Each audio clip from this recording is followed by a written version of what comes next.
രാവിലെ 8:30 ചെങ്ങന്നൂരിലെത്തി. ശബരിമലയുടെ കവാടമാണ് ചെങ്ങന്നൂർ. പമ്പയിലേക്ക് യാത്ര തിരിക്കാൻ തയ്യാറായി KSRTCയുടെ ഫാസ്റ്റ് പാസഞ്ചർ. ശരണം വിളിയോടെ ബസ് പമ്പയിലേക്ക് തിരിച്ചു.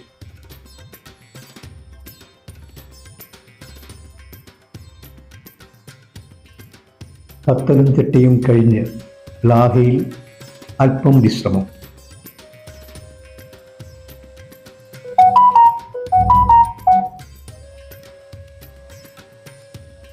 ശബരിമലയിലേക്ക് എത്തുന്ന ഭക്തരുടെ ഇടത്താവളമാണ് ലാഹ. എല്ലാ തരത്തിലുള്ള ഭക്ഷണങ്ങളും കിട്ടുന്ന ധാരാളം കടകളുണ്ട്. ചായയും ഭക്ഷണവും ജ്യൂസും ഒക്കെ നമുക്കവിടെ ലഭിക്കും. പൈനാപ്പിൾ നീളത്തിൽ മുറിച്ചതാണ് പ്രധാന വിഭവം.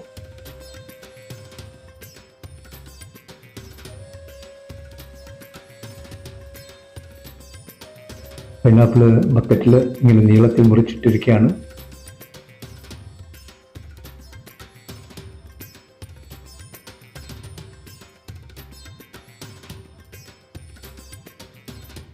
പമ്പയിലേക്ക് പോകുമ്പോഴും ബസ്സുകൾ ഇവിടെ നിർത്താറുണ്ട്.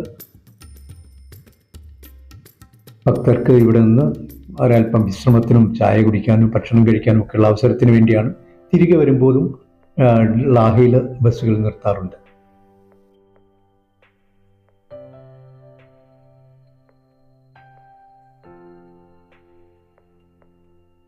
ശുദ്ധമായ നാടൻ ഭക്ഷണ പദാർത്ഥങ്ങളൊക്കെ അവിടെ കിട്ടും. നല്ല നാടൻ ചക്ക, പൈനാപ്പിള്, അതേപോലെ ഏത്തപ്പഴം.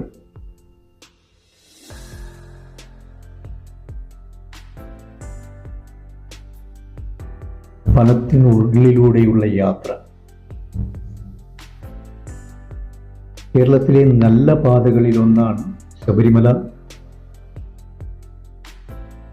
ശബരിമല പാത എന്ന് സമ്മതിക്കേണ്ടി വരും. പ്രകൃതി അതിൻ്റെ സൗന്ദര്യം മാത്രമല്ല, അത്ഭുത ശക്തിയും കൈയടക്കി വെച്ചിരിക്കുന്നത് ഈ യാത്രയിൽ നമുക്ക് മനസ്സിലാവും.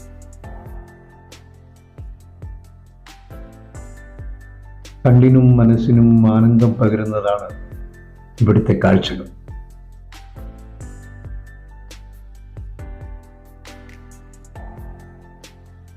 കൊടും വനത്തിനുള്ളിലൂടെയാണ് ഈ പാത.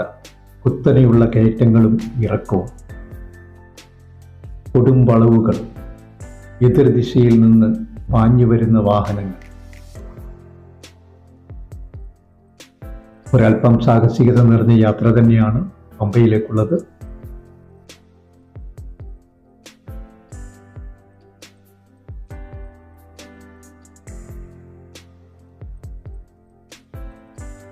തൻ്റെ സഹോദരനായ മഹിഷാസുരനെ ദുർഗാദേവി വധിച്ചതിൽ കോപം കൊണ്ട മഹിഷാസുരന്റെ സഹോദരിയായ മഹിഷി ദേവന്മാരോട് പ്രതികാരം ചെയ്യാൻ കൊടും തപസ്സാരംഭിച്ചു.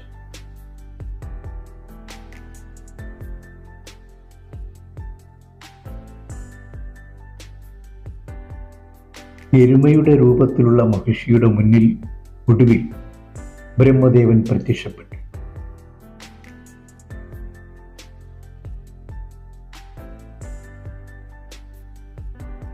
ശിവനും വിഷ്ണുവിനും ജനിക്കുന്ന പുത്രന് മാത്രമേ തന്നെ വധിക്കാൻ കഴിയൂ എന്ന വരവും ബ്രഹ്മദേവനിൽ നിന്ന് മഹിഷി നേടിയെടുത്തു.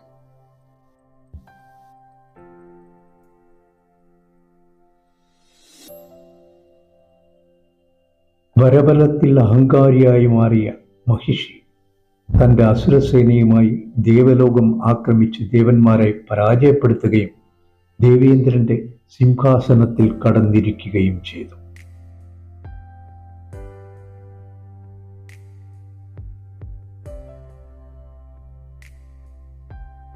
മഹിഷിയുടെ ക്രൂരതയിൽ ലോകം വിറകൊണ്ടു നിൽക്കുന്നു.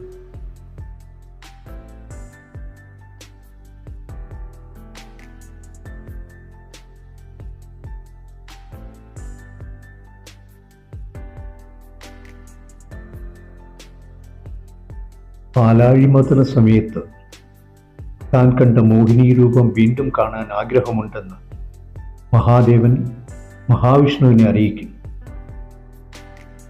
തൻ്റെ മുന്നിൽ പ്രത്യക്ഷപ്പെട്ട മോഹിനിയിൽ മോഹിതനായ മഹാദേവനും മോഹിനിയും ഒന്നായ നിമിഷങ്ങൾ അവർക്ക് ഒരു പുത്രൻ ജനിച്ചു. ആ പുത്രനെ പമ്പാതീരത്ത് കിടത്തിയ ശേഷം ശിവനും മോഹിനിയും അപ്രത്യക്ഷരായി.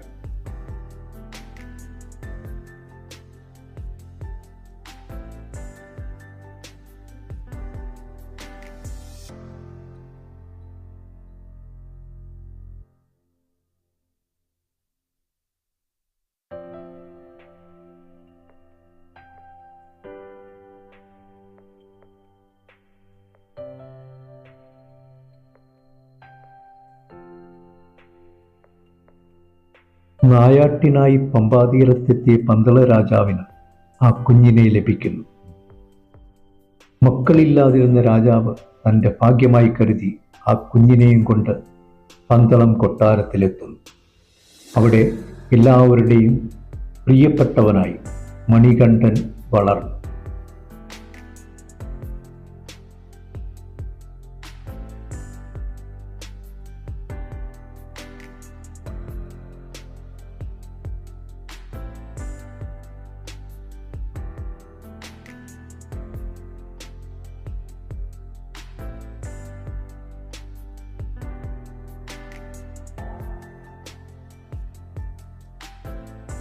അസ്ത്രവിദ്യയിൽ അസാമാന്യ പാഠവുമായിരുന്നു മണികണ്ഠൻ.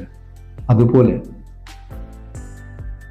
പ്രജകളോട് കരുണയോട് പെരുമാറുകയും എല്ലാവരുടെയും സ്നേഹത്തിന് പാത്രമാവുകയും ചെയ്തു.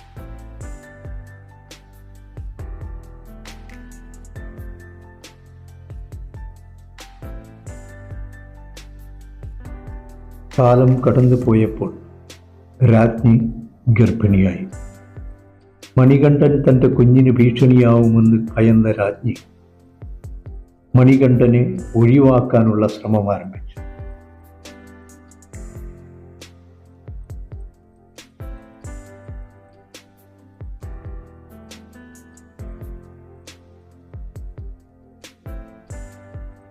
രാജ്ഞിയുടെ സുഖപ്രസവത്തിന് പുലിപ്പാൽ വേണമെന്ന് രാജവൈദ്യൻ രാജാവിനെ അറിയിക്കുന്നു.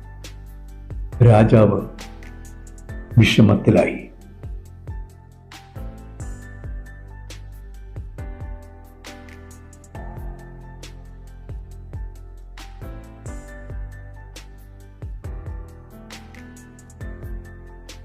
ഈ വിവരങ്ങൾ അറിഞ്ഞ മണികണ്ഠൻ രാജാവിനെ സമീപിക്കുന്നു. പുലിപ്പാൽ കൊണ്ടുവരാം, അതിന് തന്നെ അനുവദിക്കണമെന്ന് രാജാവിനോട് അപേക്ഷിക്കുന്നു.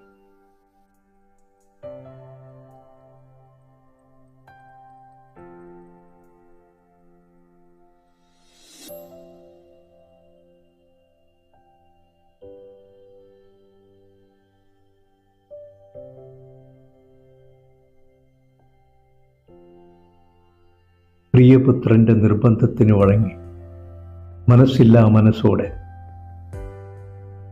മണികണ്ഠനെ പോവാനായി രാജാവ് സമ്മതമറിയിക്കുന്നു.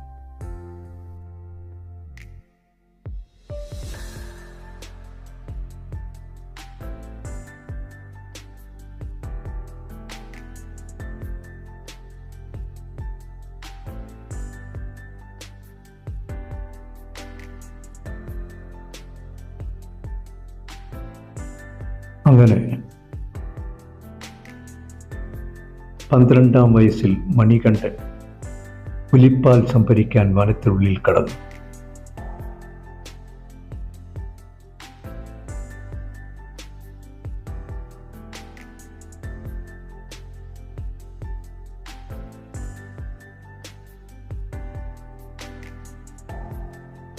കൊടുമ്പനത്തിൽ മലകൾ കുത്തിമറിച്ച് വൻമരങ്ങൾ ഇടിച്ചു തകർത്ത് മഹിഷി.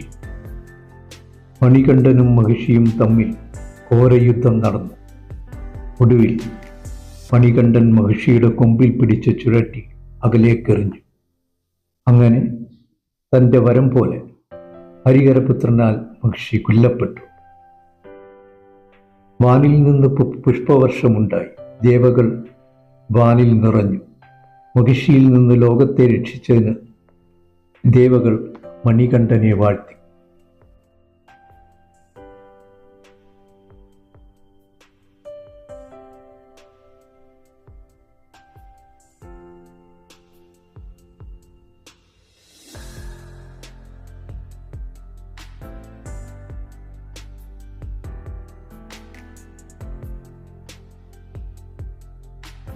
പുലിപ്പാൽ തേടിയാണ് താൻ വനത്തിൽ വന്നതെന്ന വിവരം മണികണ്ഠൻ ദേവേന്ദ്രനെ അറിയിച്ചു. ദേവേന്ദ്രനും ദേവകളും പുലികളായി മാറി. പുലിപ്പുറത്തേറി ഒരു പറ്റം പുലികളുമായി മണികണ്ഠൻ പന്തളത്തേക്ക് തിരിച്ചു. പുലിപ്പുറത്തേറി വരുന്ന മണികണ്ഠനെ കണ്ട് പ്രജകൾ ഭയന്നോടി. കൊട്ടാരത്തിലെത്തിയ മണികണ്ഠനോട് രാജ്ഞിയും രാജവൈദ്യനും മാപ്പപേക്ഷിച്ചു. മണികണ്ഠൻ ആരാണെന്ന് തിരിച്ചറിഞ്ഞ എല്ലാവരും കൈകൾ കൂപ്പി നിന്നു.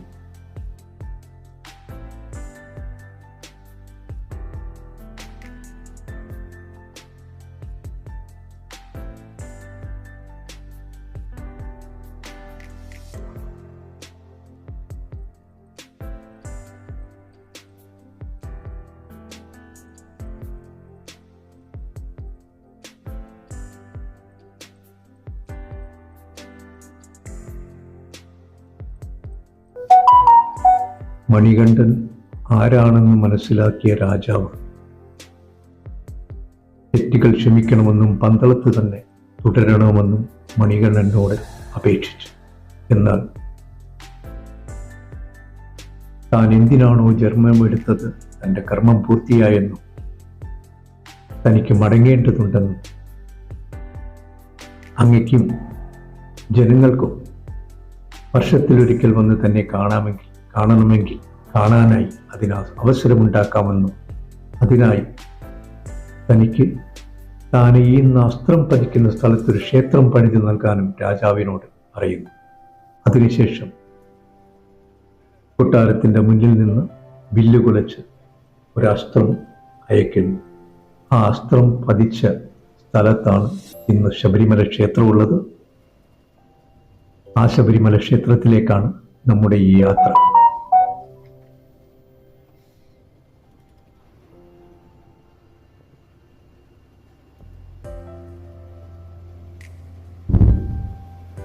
പ്രിയപ്പെട്ടവരായി നിങ്ങൾ ഈ ചാനലൊന്ന് സബ്സ്ക്രൈബ് ചെയ്യണം. അതേപോലെ തന്നെ നിങ്ങളുടെ സ്നേഹിതർക്ക് ഈ ചാനലൊന്ന് പരിചയപ്പെടുത്തണം.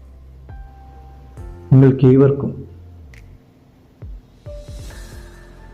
മണികണ്ഠൻ്റെ അനുഗ്രഹമുണ്ടാകട്ടെ എന്ന് പ്രാർത്ഥിക്കുന്നതോടൊപ്പം നിങ്ങൾക്കെല്ലാവർക്കും സർവ്വ നന്മകളും ഉണ്ടാകട്ടെ എന്ന പ്രാർത്ഥനയോട് നന്ദി, നമസ്തേ, വണക്കം. പമ്പയിലേക്കുള്ള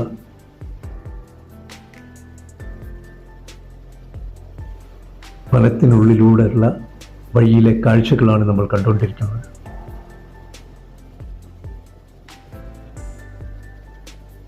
കുറച്ചു നേരത്തിനുള്ളിൽ നമ്മൾ പമ്പയിലെത്തും. അതിനുശേഷം പമ്പയിലെ ഈ കാഴ്ചകൾ നീലിമല, ശബരിമല വരെയുള്ള കാഴ്ചകളുമായിട്ട് ഇതിനെ തുടർന്നുള്ള വീഡിയോ ഉടൻ തന്നെ പോസ്റ്റ് ചെയ്യുന്നതായിരിക്കും.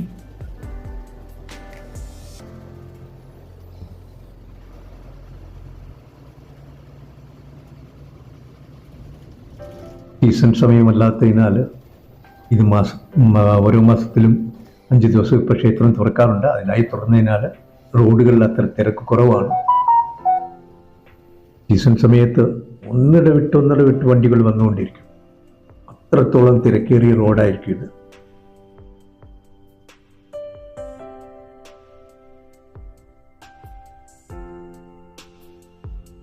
കുത്തനെയുള്ള ഇറക്കങ്ങളും കയറ്റങ്ങളും ഷാർപ്പായിട്ടുള്ള വളവുകളും